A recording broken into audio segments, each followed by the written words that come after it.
primeiramente, bom dia. Eu só vou pedir desculpa, porque realmente o drive desse computador, que é o meu, na semana passada deu problema, eu estou usando outro computador. Mas, assim, sempre que der, a gente vai estar fazendo essas aulas ao vivo, tá, gente? Lembro a vocês sobre o nosso conteúdo, as reformas religiosas. Lembra que na aula passada nós falamos sobre a reforma protestante, sobre as ideias de Martim Lutero, mas sempre falando para vocês que antes de Martim Lutero, nós já tínhamos grandes reformadores, né, na igreja, e que a grande parcela desses reformadores foram mortos justamente por defenderem as suas ideias. E essa reforma, né, essas ideias reformistas, elas continuaram depois da própria reforma protestante. O livro de vocês ele já começa aí com as reformas que ocorreram do século XVI e que vem até os nossos dias, como, por exemplo, uma readequação da Igreja Católica aos princípios pentecostais e neopentecostais, né?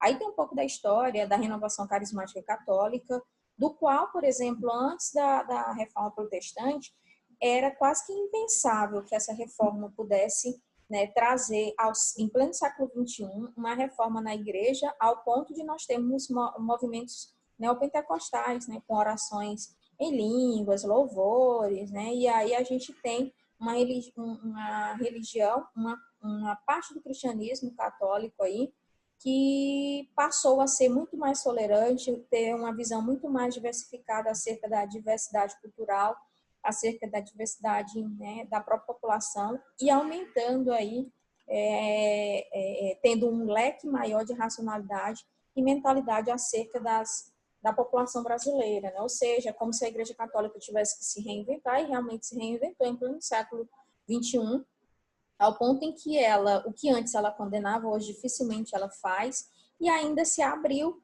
para o novo, né? Quem é que imaginaria, por exemplo, que a igreja tivesse esse tipo de movimento em pleno século XXI? Quem imaginaria que em pleno século XXI a igreja fosse mais aberta ao diálogo interreligioso? Quem imaginaria que em pleno século XXI a igreja fosse muito mais aberta à diversidade cultural, religiosa e até à diversidade de gênero, como hoje a gente já vê, né? A igreja pouco entra em debates contra gays.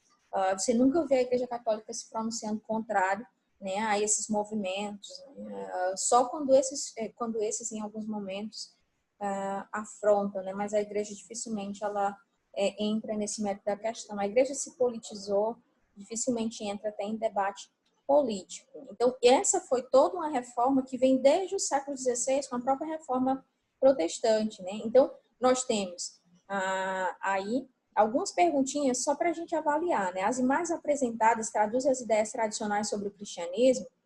Não, as ideias aqui, pessoal, são ideias de reformação, né? De readequação. Não remontam, por exemplo, àquela igreja tradicional que era a igreja, por exemplo, do século XVI. Imagina se a igreja de hoje fosse a mesma igreja do século XVI, né? E aqui a interpretação. Eu não sei se alguns já tentaram fazer, né, sobre esse texto aqui. Eu acho que é até bom a gente deixar para depois vocês fazerem, tá bom? Alguém tentou fazer em casa esse exercício?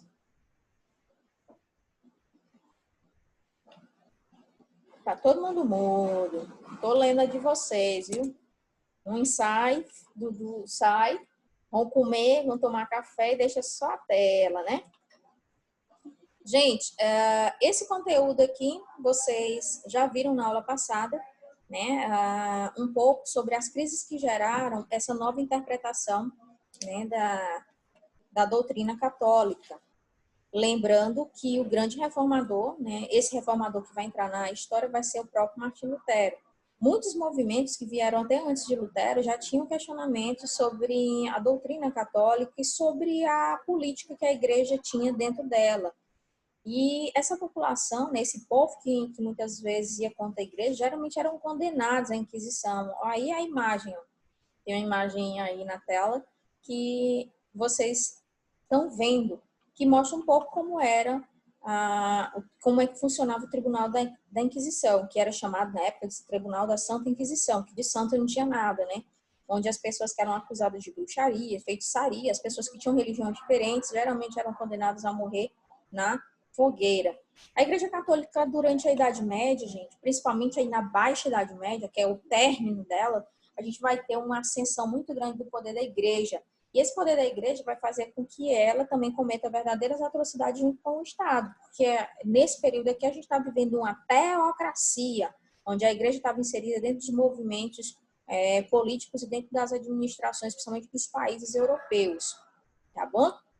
Aqui tem uma grande curiosidade que vocês precisam levar também para quem vai fazer o Enem, tá? Que no século XII, por exemplo, na Baixa Idade Média, nós vamos ter vários grupos que foram considerados heréticos na Europa, e essa galera que pertencia a essa etnia, a essas etnias, como os valdenses e os cártaros, foram condenados, foram levados ao Tribunal da Inquisição na Baixa Idade Média, e a maioria foram condenados a morrer na fogueira. Por quê, gente? Por pensar diferente, por ter um desapego material, tendo em vista que a Igreja Católica geralmente tinha um apego muito grande, né, à questão material. Lembrem que nós vamos ter a usura, as indulgências, tudo isso, pessoal, por conta desse apego que a igreja tinha. E essa galera, os valdenses e os cártaros, eles não eram apegados a essa matéria.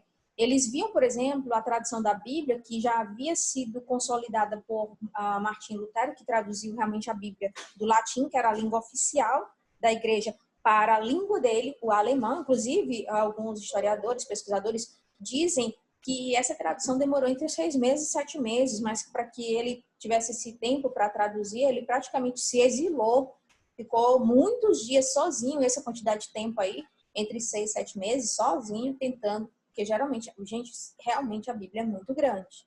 Então, ele levou esse tempo todo para fazer toda a tradução, tá bom? Então, os valdenses aí recebem esse nome porque eles tinham a liderança de Valdo, né? Que ele defendia tudo isso e vai contra praticamente os interesses da igreja, principalmente porque o clero era muito ligado, né, aos bens materiais. O clero, em vez de viver o ideal da pobreza, vivia o ideal era da riqueza, da luxúria, né? Alguns monges, em vez de viver o ideal também da caridade, os monges gostavam era de beber, tinha muitos monges alcoólatras. E aí os cátaros também, né, que são da origem albigense, né, eles tinham um grande número de pessoas, principalmente vivendo na região aí da França. E eles acreditavam, por exemplo, nos princípios universais do bem e do mal, como também os católicos tinham essa ideia do bem e do mal, só que colocavam a ideia de Deus que ia te condenar, que Deus estava vendo, ia te condenar, e simplesmente pregavam a ideia do mundo material, o mundo espiritual, por exemplo, onde ele deveria ser primado. Ou seja, em vez de você olhar para o lado material, você tem que olhar para o lado espiritual. E a igreja fazia o inverso. A igreja, para a construção, por exemplo, da Basílica de São Pedro e para algumas basílicas lá no Vaticano, a igreja pedia dinheiro e ordenava que todos os padres das arquidioceses pedissem dinheiro, né? Até pedir dinheiro é uma coisa, né? Mas a forma como era feito foi muito errado, né? Então, vendiam indulgências, como vocês já viram, relicário, e tudo isso foi aos poucos acumulando até que Martim Lutero vai idealizar, vai fazer as 95 teses contra essas ideias, que para ele eram ideias abomináveis, que não tinham como permanecer no discurso da igreja esse conceito. Além disso, pessoal, a gente tem uma igreja que colocou, antes da reforma, a gente tinha uma igreja que colocava muita ideia do demônio, né? Então, tudo que você faz é obra do demônio, se você peca é o demônio, tudo é o demônio, tudo é o demônio. Então, a população vivia com medo. Então, a população que não tinha acesso a livros, não tinha como ler, não tinha como se libertar, né? Vamos dizer assim, ela era muito apegada ao que a igreja dizia. A população não sabia nem ler, a grande parcela da população da Europa não sabia ler. Então, acreditava em tudo que estava sendo dito. E olha que as missas, a doutrina, tudo era em latim, que era a língua oficial da igreja. Então, a grande parcela da população que não falava latim aprendia a replicar as respostas, né, das missas em latim, mas a própria população não sabia o significado daquilo, porque eles não falavam latim. Eles aprendiam latim, mas as respostas, mas não sabiam definitivamente o que estava sendo dito ali naquele momento. Então, esses movimentos acabaram sendo perseguidos pela igreja por conta de que a igreja dizia que eles deturpavam a doutrina. Só que, na verdade, eles estavam corretos. Nós, as pessoas que se declaram cristãs, têm realmente que se ligar à espiritualidade e não à matéria. E depois desses vários questionamentos, a igreja também passa a ser questionada acerca até do celibato, né? Por que ela passa a ser questionada acerca do celibato? Porque tinha muitos questionamentos acerca de padres que viviam celibatário, não casavam, não podiam ter relações sexuais, vamos dizer assim, tá, gente? Mas mesmo assim, padres faziam. Então se questionava muito, porque a igreja condenava, mas os próprios padres na época eram muito ligados a essas orgias, alguns, né? Não eram todos, não. Então começou a própria população que também questionava o comportamento de alguns padres, que não eram comportamentos realmente de verdadeiros sacerdotes, tá bom? E aí muitas coisas passaram a ser questionadas. O clero, como eu já falei, gente, ostentava muito luxo, né? Enquanto que a grande parcela da população morava nas zonas rurais, em situação de pobreza mesmo, porque eles só viviam daquilo que eles produziam. Nós vamos ter aí, como eu já falei, a ideia da simonia, das indulgências, onde a igreja praticava tudo isso. Além disso, a igreja ainda tinha o acúmulo de riquezas, né? Acumulava o dinheiro, porque a igreja começou também nesse período, antes da reforma, tá? A igreja emprestava até dinheiro a juros. Isso é uma ideia de usura, tá? Vale ressaltar que a igreja, durante esse período aqui, ela passa por uma reforma, ela já era obrigada a se reformular, tendo em vista que a própria Europa tinha passado por uma reformulação na consolidação, né, dos estados nacionais, onde essas monarquias absolutistas, elas passam por reformulação na estrutura do Estado. Antes, nós tínhamos nessas monarquias 4 poderes, e depois passam a ter somente 3 poderes. Então, houve uma reformulação de como essas leis iam ser aplicadas, por quem iam ser aplicadas. Então, o próprio Estado se reformulava, mas a igreja não. A mentalidade da igreja era muito arcaica, entendeu? Então, durante esse período, nós ainda vamos ter uma grande reformulação na questão artística, né? O humanismo. Lembrem que o humanismo, quando a gente tem no próprio Renascimento, a ideia do humanismo, o homem passa a ser o centro. Então, com a ideia do homem do centro, deixa um pouco aquela ideia de Deus estar no centro. Idade Média, Deus é o centro de tudo. Na Idade Moderna, quem é o centro de tudo é o homem. Então, na prática, as consolidações da estrutura de Estado, as reformulações dessas monarquias, fizeram com que a grande parcela da população também percebesse que estava na hora de ela também lutar por uma grande reformulação. E a própria igreja, em vez de ela buscar essa reformulação, como houve na própria sociedade, na mentalidade dos pesquisadores, ela simplesmente ficou no eixo dela, né? Ela continuava dizendo que a Terra, vamos dizer assim, era... alguns teóricos até diziam que a Terra era quadrada, tá, gente? Dizia que a Terra era esférica, né? Gente, e tinha muitas coisas que a igreja dizia que a Terra é plana, tá? Alguns diziam que era quadrada, outros que a Terra era plana, que é inclusive defendida por alguns aí, pessoas nesse nosso mundo atual, que não tem nada a ver, tá, gente? Não aprendam o errado, a Terra nunca foi plana. Tanto não é plana, me desculpe aqui se tem alguém que segue algum desses blogueiros aí, que hoje tem um monte de blogueiro que virou professor, né? Os blogueiros viraram professores e dizem que a Terra é plana. Tem um cara aí, um médico que diz ser pesquisador, chamado Osmar Terra, que afirma que a Terra é plana. Gente, pelo amor de Deus, a Terra não é plana. Porque se a Terra fosse plana, o último satélite que foi lançado, ele iria entrar em órbita em linha reta. E ele não entrou em órbita em linha reta. Justamente mostrando que para ele entrar em órbita, ele tem que fazer um C para poder adentrar no espaço. Isso mostra mais do que nunca que a Terra é redonda. Se pelo menos dissesse que a Terra é esférica, entre o esférico e o redondo, a diferença não é tão grande. Mas dizer que a Terra é plana, pelo amor de Deus. Não sei em quem se baseiam. Talvez essas ideias da Igreja Católica dessa época aqui, porque a Igreja dizia que a Terra era plana e alguns ainda diziam que ela era quadrada. Aí, pelo amor de Deus, né? Não dá, gente. Tá? A Terra, ela é redonda. Além de todos esses problemas que a gente está falando na aula, a gente ainda tem pessoas, né, nesse momento aqui, que além de ir contra, né, as ideias da igreja, não tinha como protestar. Aí é que vão surgir os reformadores. E quando surgem esses reformadores, a própria população que queria essas mudanças vão seguir. Um deles foi o próprio Martinho Lutero, que viria a romper com a igreja praticamente no ano de 1483. E esse rompimento de Lutero vão gerar as ideias chamadas ideias luteranas. Aí alguns alunos, professora, Lutero foi quem fundou a igreja? Não, Lutero não fundou a igreja, tá? Luterana. As bases da igreja luterana foram as bases das teorias de Lutero, mas ele não fundou a igreja luterana, tá bom? Vamos aí para a página seguinte. Aqui eu estou voltando, tá? Porque a aula a gente já falou sobre, a aula passada a gente já falou sobre. Aqui são só as correções, não vou corrigir hoje, eu vou pular. Gente, durante a Idade Média, aqui embaixo, tá, a gente trata um pouco sobre as questões envolvendo, por exemplo, as 95 teses. Lutero, por exemplo, ele era contra a ideia da igreja, porque a ideia da igreja que vem até os nossos dias diz o seguinte, que existe a ideia do céu, do purgatório e do inferno. Ou seja, ninguém é 100% bom para ir diretamente para o céu e ninguém é 100% ruim para ir diretamente para o inferno. Teria que passar pelo purgatório, que seria um momento ali, né, do tribunal, onde você seria julgado. Para Lutero, não. Para Lutero não existe esse meio termo. Para Lutero, ele vai, inclusive, idealizar nas 95 teses essa ideia da salvação, onde não existe esse conceito, por exemplo, intermediário, tá bom? E aí vai ser um grande embate, porque ele vai dizer que só existe céu ou simplesmente inferno, tá bom?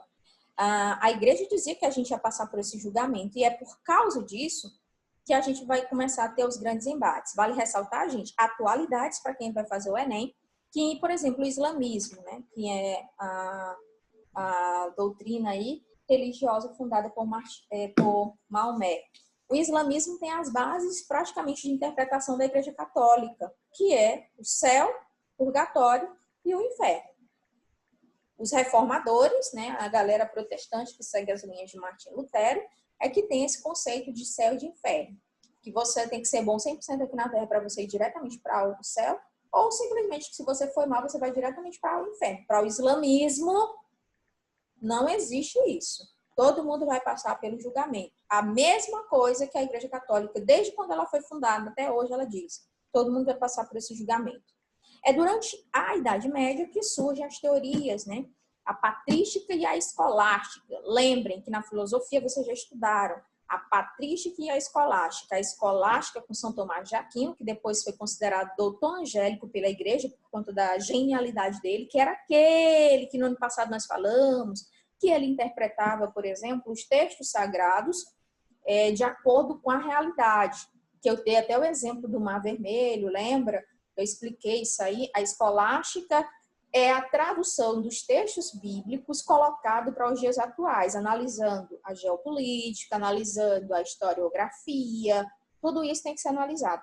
E a patrística era justamente o inverso, que era a interpretação 100% integral dos textos bíblicos conforme eles estavam lá. Então, iria interpretar a parte que interpreta, por exemplo, o Mar Vermelho daquele jeito, que Moisés teria batido realmente o cajado daquele jeito. A escolástica não interpreta muitas coisas do jeito, ela interpreta de acordo com a análise do tempo, do espaço, né? Então, a escolástica é um pouco mais racional.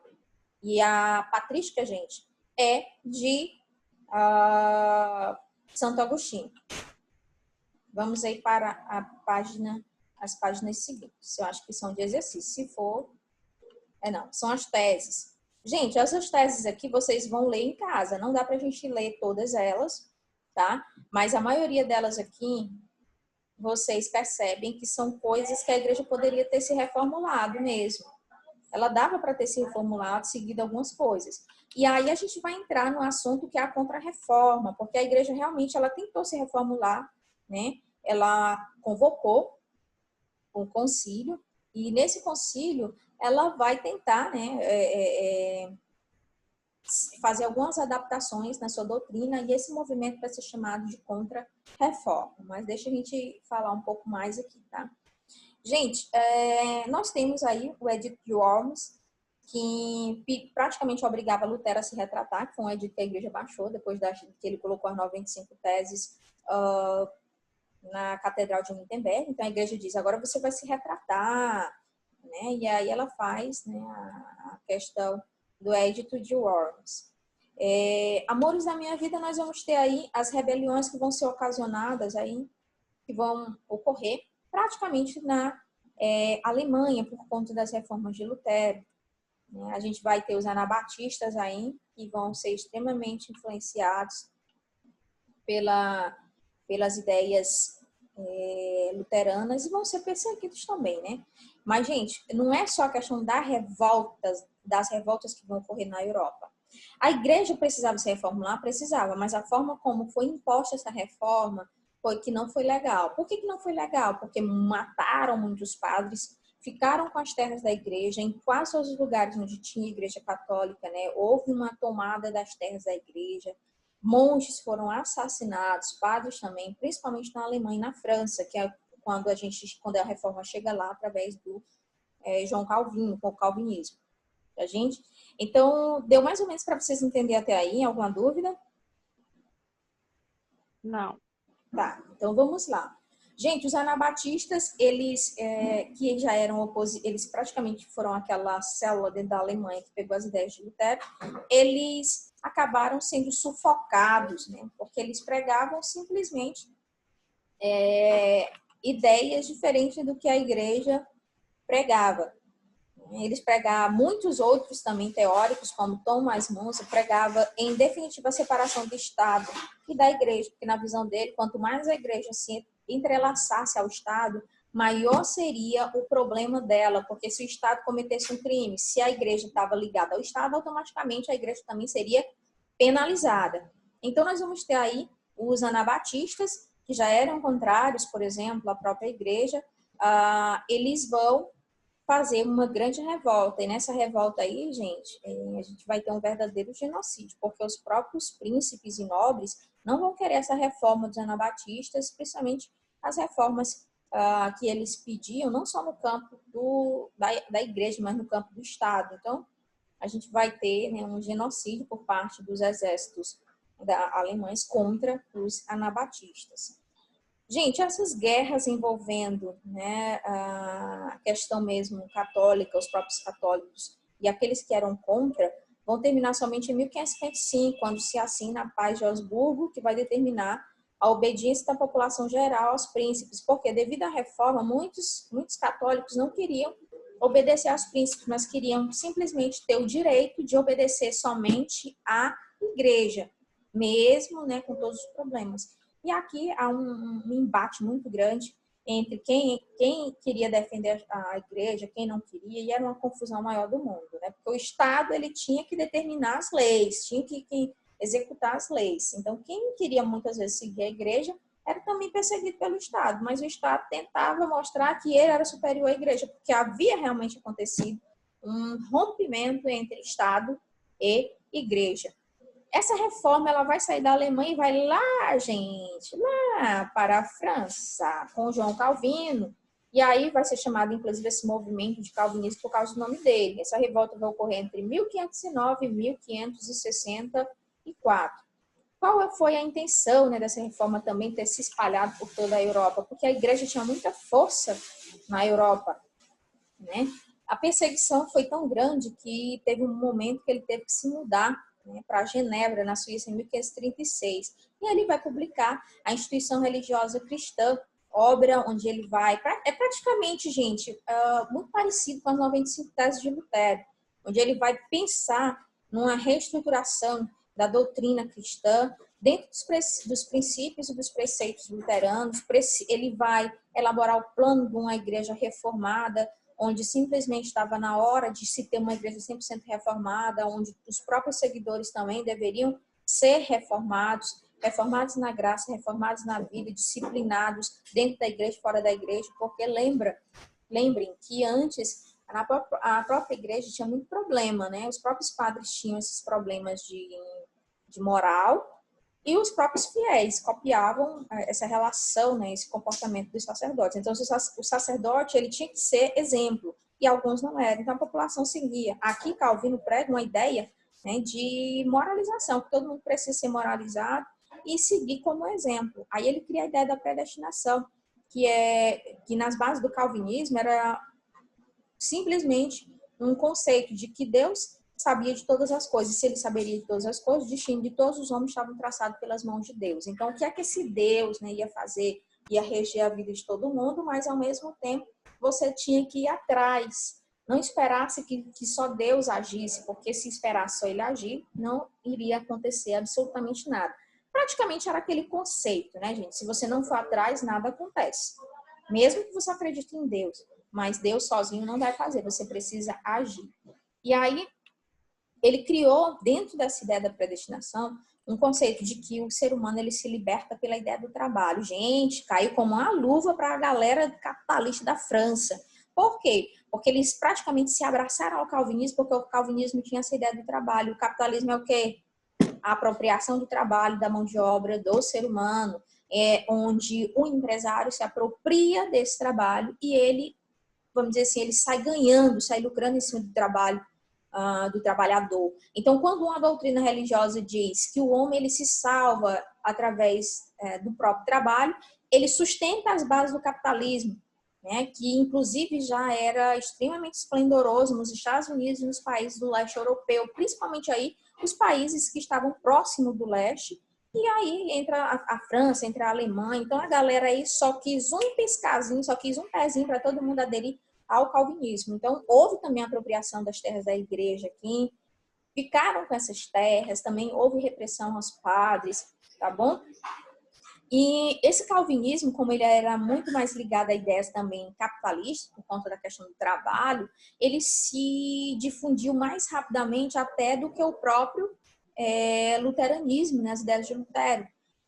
Essas ideias calvinistas se espalharam, gente, por toda a Europa, através dos huguenotes, na França. A Escócia também vai herdar esses conceitos através dos presbiterianos. Os ingleses também vão herdar esses conceitos através dos puritanos. Lembra dos puritanos e dos próprios presbiterianos que vão também levar esses conceitos calvinistas para a Inglaterra.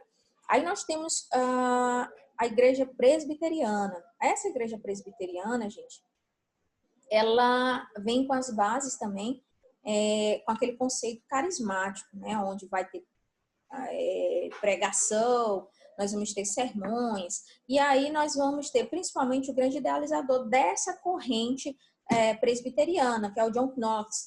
Esse cara aí, gente, ele tinha origens católicas, mas simplesmente ele também vai se tornar um adepto da doutrina calvinista e vai deixar aí, né, a doutrina católica e vai se transformar num pregador calvinista. Nós vamos ter aí uma perseguição, né? Ele vai também ser preso, né? Vai ser levado à França, e aí vai retornar onde ele praticamente tinha as bases religiosas, que era na Escócia. Né? E depois que ele chega na Escócia, gente, ele vai participar também do parlamento escocês, que vai se reformular, onde vai adotar os preceitos reformistas dele, idealizando aí o princípio de que a Igreja Católica não necessariamente, a partir daquele momento, seria a igreja oficial, né, aí da Escócia. Gente, ele fundou a sua própria igreja, Knox, que aí vai dar a ideia da igreja presbiteriana, que é a igreja dele, tá bom? Que vai ter bases na doutrina calvinista. Aí você olha e diz, professora, quantas doutrinas nós vamos ter?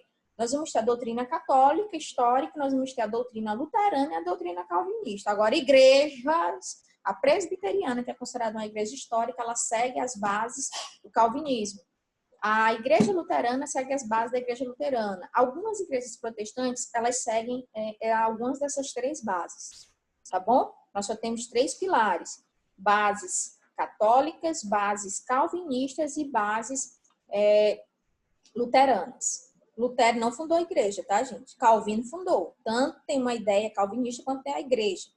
Mas a igreja luterana foi fundada depois. As ideias são de Lutero, mas Lutero não fundou a igreja em vida, não.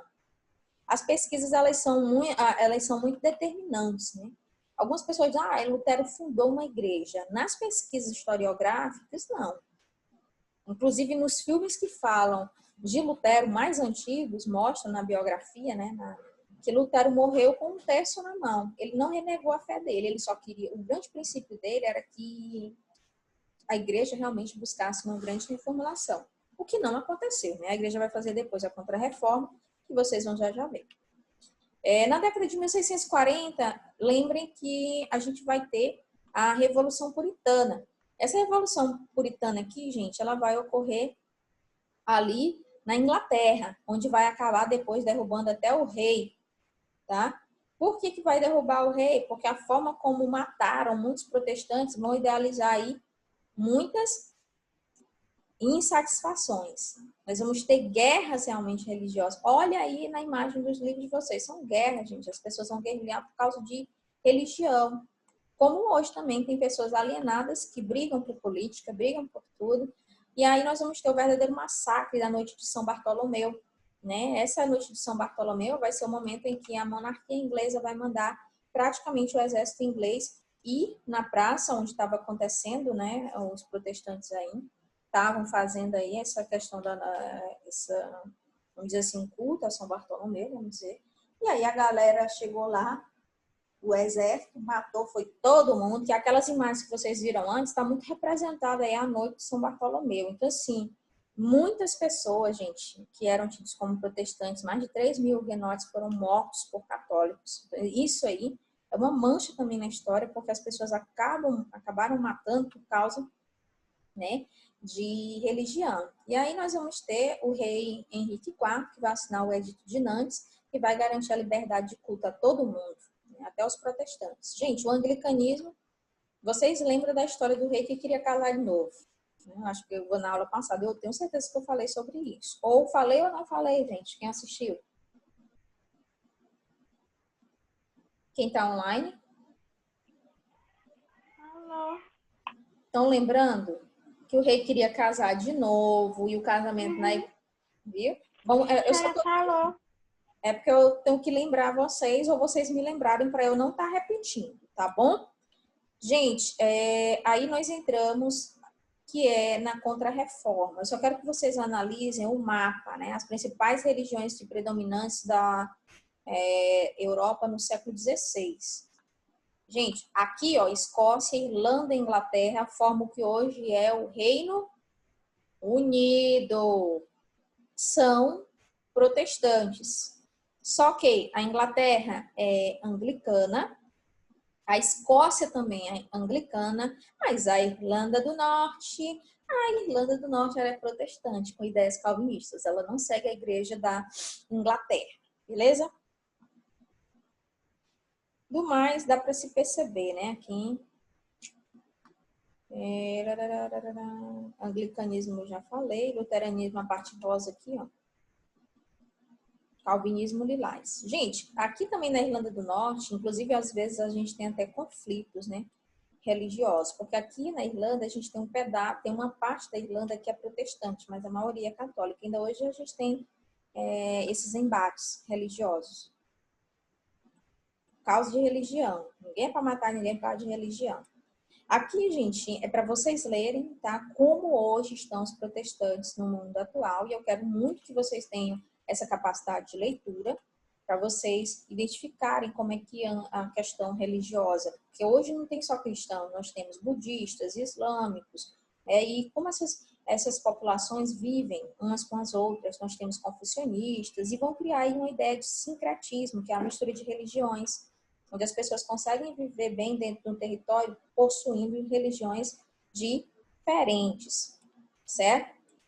Amores, aí a gente vai deixar a Contra-Reforma para a próxima aula. Eu vou tentar fazer essa aula online também, ao vivo, né? Amanhã com vocês, para a gente tratar especificamente da Contra-Reforma e as respostas que foram dadas depois, né, para os reformadores, tá bom? Lembrem que a gente até tinha falado, por exemplo, que a igreja ela vai fazer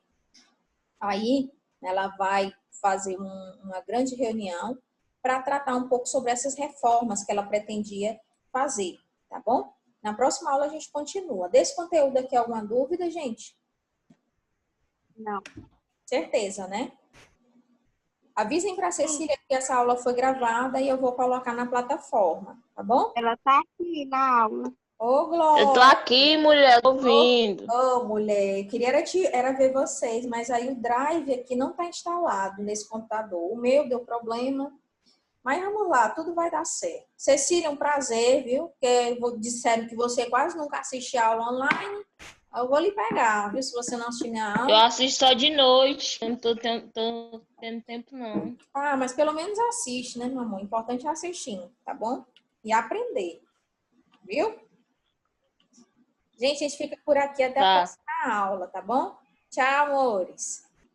Tchau. Uau.